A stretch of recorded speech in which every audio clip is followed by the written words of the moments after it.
À Madagascar, Andry Rajoelina, officiellement élu chef de l'État. La Haute Cour constitutionnelle valide la victoire annoncée en premier lieu par la commission électorale. Elle rejette donc toutes les requêtes pour fraude initiées par son rival, Marc Ravalomanana. Résultat définitif donc, 55% pour Rajoelina et 44% pour Ravalomanana. Et notre invitée ce soir, Andrama, conseillère d'Andry Rajoelina. Bonsoir. Bonsoir.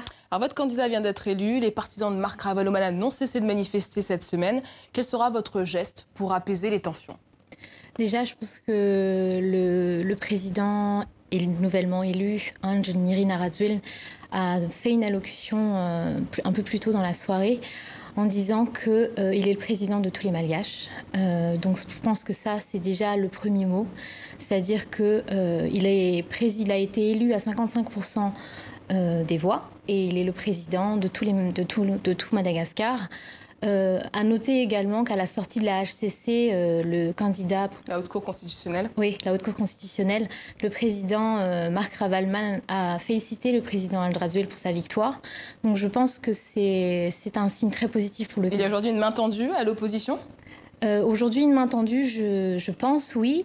De toute façon, le président Andry Rajoelina l'a déclaré tout au long de la campagne que lors de son mandat, quand il sera élu, et aujourd'hui il l'est, il va laisser la parole à toute opposition politique parce que le pays doit se construire dans un dialogue. En tout cas, dans les deux camps, on a crié à la fraude massive durant cette élection. Comment vous allez reconquérir ceux qui ont voté pour Marc Ravalomanana et ceux qui n'ont pas voté? L'abstention a atteint 52% dans ce scrutin. La seule façon pour rassembler tout le pays, convaincre les personnes qui se sont abstenues et pour les personnes qui n'ont pas voté pour le président Andry Rajoelina, eh bien, c'est la preuve par l'action. Convaincre par l'action, c'est l'état d'esprit dans lequel le président Andry Rajoelina est aujourd'hui, c'est-à-dire qu'il est prêt à travailler, il n'attend plus que ça.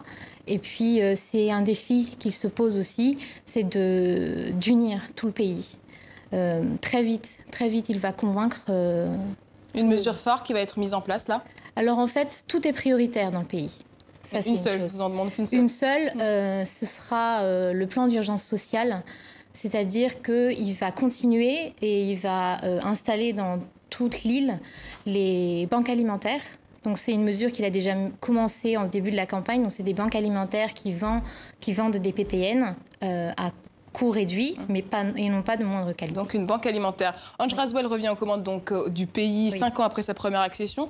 Quels écueils va-t-il éviter, écueils dans lesquels il serait tombé lors de son premier mandat? Déjà, la première chose, c'est qu'il s'est préparé. Lors de son premier mandat en 2013, il n'était pas préparé, il a juste été porté par un élan patriotique et un mouvement populaire. Cette fois-ci, il s'est préparé pendant plus de 4 ans, il s'est entouré d'experts, de techniciens et voilà, il a un programme concret et applicable. Une dernière question d'actualité, une épidémie de rougeole sévit en ce moment à Madagascar, 16 000 cas recensés, 39 décès. Quel sera votre plan d'action? Les plans d'action qui rentrent également dans le cadre du plan d'action d'urgence sociale, c'est le fait d'envoyer en fait des camions médicalisés dans les zones les plus reculées, enregistrant les taux de précarité médicale les plus importants, et puis également des mesures sanitaires et des réformes au sein des institutions médicales. Andrama, conseillère d'Andry Rajoelina, désormais élu président de Madagascar, merci d'avoir répondu aux questions de TV5 Monde.